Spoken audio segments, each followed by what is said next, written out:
Hi, my name is Christy and I'm a Palestinian Christian who was born in Bethlehem. Today is Wednesday, the 23rd of April 2014. I'm here to share with you publicly about a promise that Dr. Saeb Erekat, our senior negotiator, has given me in Oxford on Al Jazeera's program Head to Head, where he said, "I promise that in my lifetime we'll have freedom of speech, transparency, women's rights." As a consequence of his promise, I decided to share my views, my political views, publicly. Therefore, I've done a university talk in Sweden, in Uppsala University, and it was published on YouTube. After doing that, I believe that my family has been going through lots of pressure at the moment, and intimidation and threats. I don't know by whom, but I'd like to ask you, Dr. Saeb. I believe that you're a man of honor, and I believe that you will keep your word and protect my family members in their homeland. Thank you. Okay, let's take another. I want a lady from the audience, please. Lady in the third row. I'm a Palestinian myself, and I want to ask you a very personal question.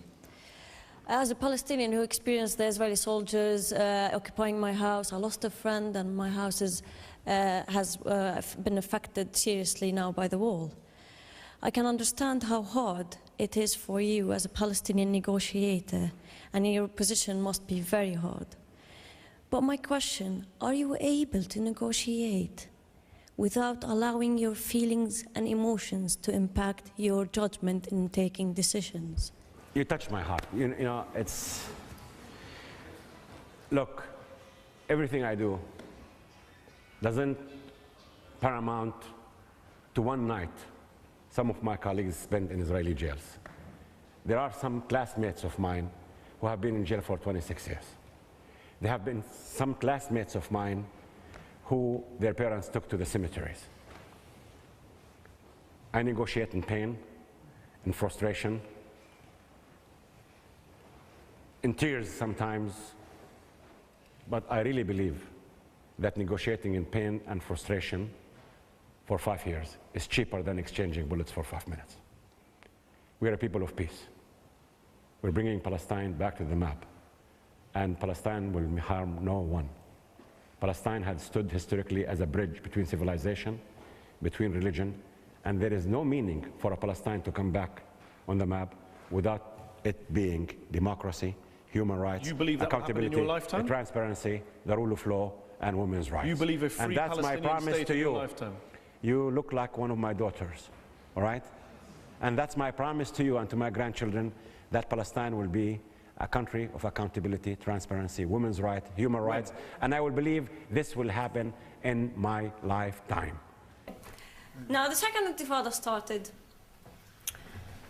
Because of the location of my house, it was just in front of a holy place for the Jews. So my people, Palestinians, started attacking that holy place for the Jews day and night. During the daytime, they used to throw rocks and some bombs. During the nighttime, they used to shoot, knowing that there were Palestinian civilians living in that area as well. What we've noticed during that period of time is that there were children throwing rocks and fighting, as well as adults. So we had children being used as fighters. These poor children has been brainwashed into the mentality that fighting for your country is an honor to die. It was really sad to see them killed in front of you and shot, dead. They used to fight, believing that they'll have some honor. And what used to happen is that their families used to get benefits afterwards. And for example, Saddam Hussein, the ex-prime minister of Iraq, he used to give $10,000 for a family who has a martyr, and $20,000 for a family who has a suicide bomber. It was a tragic thing. And recently, my government, the Palestinian Authority, has given $74 million to the families of martyrs. Isn't that perpetuating violence? And sadly, as we can see, these are the reasons, and these are Palestinians themselves. They will tell you that these are the reasons behind why these people and why these children put their lives on the line of fire and die. And there's another group of them that believe, and some of them, sadly, they really believe it, that they'll find 72 virgins. I don't know about the number. I don't know if they'll be able to handle it. But they actually believe they'll find 72 virgins when they die. I hope they do. Because it would be really a big loss when they found out that it's not the case. The end result is Israeli soldiers shooting these children. My government, the Palestinian government authority, who was supposed to protect them according to Oslo Accords, protect these children, these people from attacking, and maintain public order, which is not there. And many of them get into Israeli jails. They get mistreated, they get beaten. And bearing in mind that these Israeli soldiers, some of them are 18 and 19 years old soldiers. So it's an accident waiting to happen. Putting these teenagers fighting against each other. Anyway, things kept getting worse in that intifada. And sadly, I lost a friend who was dear to me. She was 11 years old, and we spent 2 years as friends, and she was shot dead by the Israeli soldiers by mistake. She was in the wrong place, wrong time, and wrong car. There was a jeep of soldiers waiting for a car for wanted people, and her family car was in front of the car of the wanted people, and it was identical, even the color. And the Israeli soldiers got confused, and they shot both cars, and they killed her. This story, as a Christian, she was a Christian, this story has been told by the church and by my people to the whole world. But at the same intifada, I had an uncle, a wealthy Christian uncle who used to pay al-jizya. Al-jizya basically is protection money. So if you're a non-Muslim, you're a Jew or a Christian, you have to pay a protection money to keep you in the regime, protected. That was the role of this money. My uncle was one of these Christians in the Bethlehem community who had to pay this money. But sadly, after a while, him and other Christians started seeing these people who called themselves freedom fighters. I call them mafia. They used to stand next to Christian houses, shoot and launch rockets at Israel, and run so that the response would come mainly upon Christian houses. So what my uncle done was to decide to stop giving them money. They accused him for being a traitor. They put him in jail. They had no evidence against him. They had to let him out of jail. But after a few days, they shot him in his heart in front of his house and killed him. Palestinians killing other Palestinians. What a jungle. Another wealthy Christian man who used to pay the money at the funeral of my uncle, stood and said a few angry words against them. After a few days, they shot him in his head. He was rushed to an Israeli hospital and saved, but lived blinded to the rest of his life. None of these stories and more were told by my people to the world.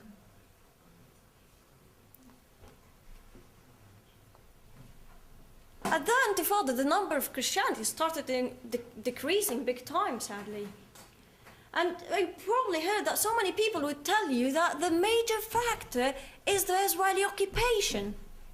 Well, I believe in facts and statistics. If we look at the percent of Christianity in Bethlehem area, it was 81%. And after the Israeli occupation, it got into 85%. It actually increased. It decreased after the two intifadas and the rising of the PLO and the radical group Hamas. If the reason and the major factor is the Israeli occupation, why is it affecting the number of Christianity only? Hence our population growth is 2.2% annually. Ramallah now is 90%. It used to be 90% Christians, and now it's 95% Muslims. Bethlehem used to be the birthplace of Jesus Christ, used to be 81% and even 85%, and now it's 7%, and it's getting less.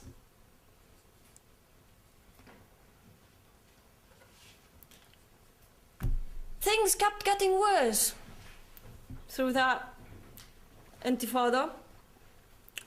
And a series of suicide attacks, deadly suicide attacks, were done by my people, sadly, against Israel civilians, and even killed Palestinians.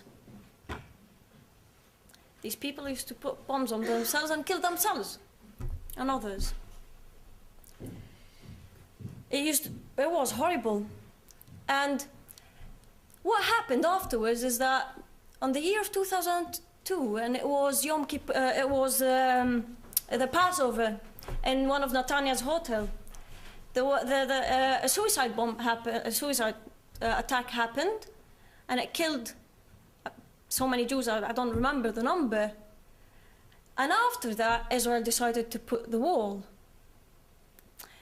I was young at that time, and all I remember was going to school and coming back, and one day, finding the wall surrounding my house from three sides, making it the only unique house in West Bank and Gaza with that particular situation. We lost our businesses, our life got destroyed, you know, having a wall in front of you, surrounding your house, in an isolated area. We have 4 cameras filming us 24/7. I used to joke with my family members, if you find your video on YouTube having a shower, no, it's one of these cameras. I hope they haven't researched it, but if you look at this picture, it's this is my house, and this is how far it is. It should have been closer, and I have a grandmother that can't walk properly, and it would have been an issue to get her into the house. But while digging to build the wall, they found the sewage pipes. So I used to joke we were saved by the sewage. They had to put it a bit further.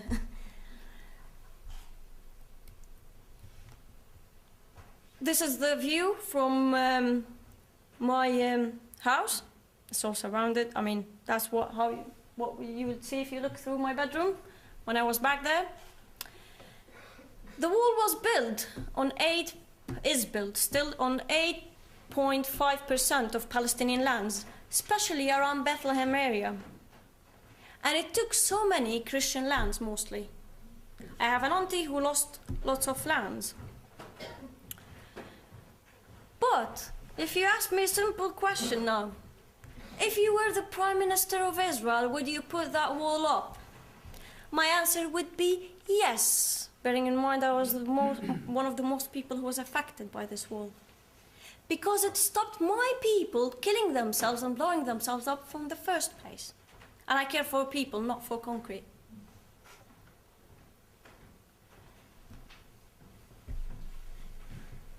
Afterwards, the second intifada ended, and I decided to study law. I was a law student back home. And I was studying about international law, freedom of speech, human rights, yet at the same time I was learning about our legal system. which is a very interesting combination. It's mostly based on what we call al-urf. And al-urf is a combination of Sharia and tribal law. And the tribal law we have is based on what we call the Bedouin culture. Now, the values of the Bedouin culture are what we call the 3 Ws. Woman, wealth, war.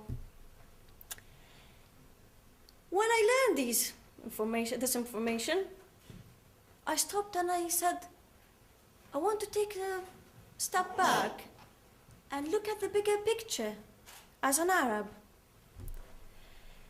Sadly, my people, and I'm devastated to say that, if you look at the regime now and take the word woman, men can get married to up to 4 women there. Wealth, I have a corrupt government having the financial benefit out of the situation. They're loaded with money, and my people are suffering. After learning the amount of money we've been given, I should be rich. Each Palestinian should be rich. Well, war, if we don't have an enemy to fight against, like Israel-Palestine conflict, in 2006 in Gaza, Fatah and Hamas fought against each other and killed each other. We'd fight against each other. Palestinians killing Palestinians. Tunisia, Algeria, Libya, Iraq, Lebanon, Syria, Egypt. My people have taken these values and expanded them and built on them. Our constitution is there, and it's a very good one, but it's never used because we have a corrupt government. Saeb Erekat, our senior negotiator, said, we have had killed Palestinians to establish one authority, one gun, and the rule of law. We invested time and effort. Well done, yeah. Well done. To kill Palestinians, our people. It's disgusting. Sadly, this affected my regime, my culture. There's no law, no order. One of the most things we face is honor killings. Women don't have rights there. In this market, this is a picture of a market where a woman has been beaten for 10 years by her husband, and after 10 years, she had the courage to go to court and ask for divorce. After she's done that, her husband caught her in the market and slaughtered her. Women are treated as possessions there. Women, like you, like yourselves, you're not regarded as human beings. You don't have the freedom of speech or the rights there. I can tell you so many stories about young women being killed by their own families for honor killings. It has increased in the year of 2013, 300% last year. 300%.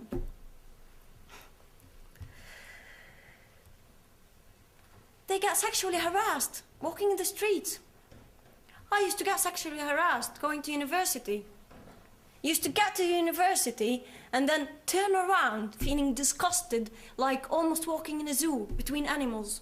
Sometimes I get home, sitting in a minibus, having people touching me. These are the rights that we have as women there.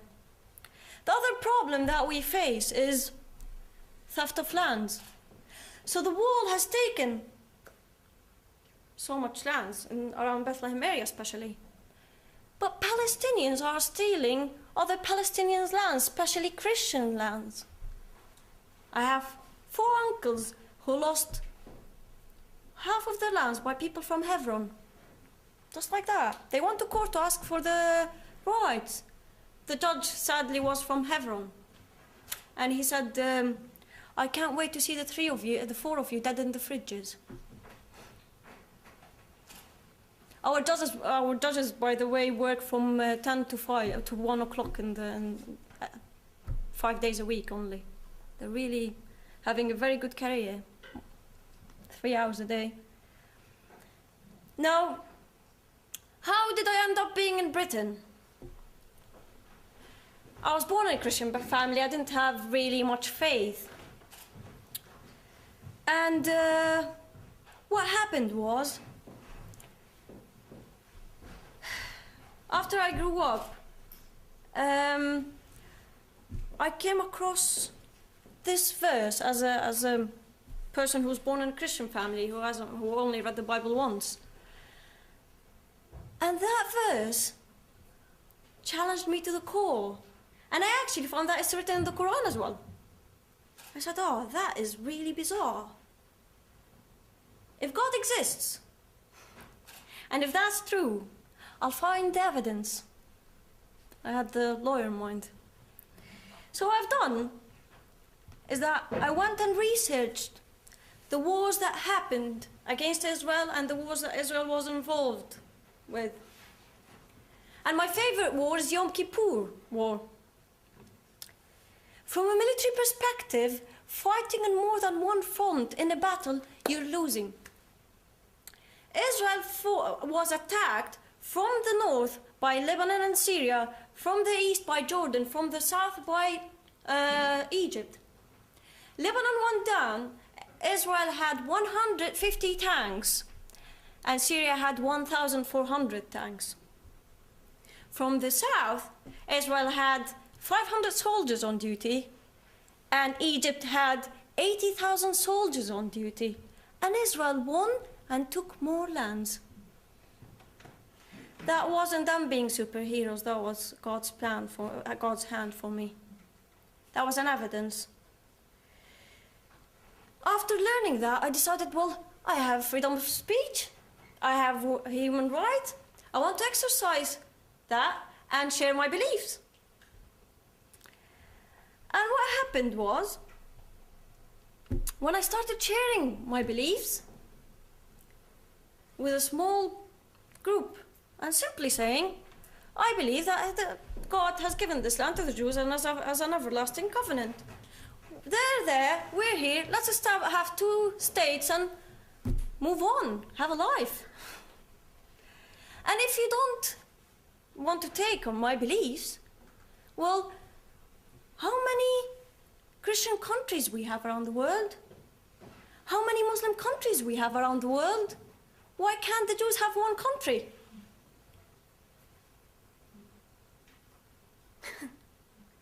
A very simple take. After I had the first gathering with my people around your age, after 24 hours, I had a phone call by one of my family members and he asked to meet me. And the first thing he said when he met me was, I have a bullet. I have a gun. It's only a bullet. I'll put it in your head and end your life.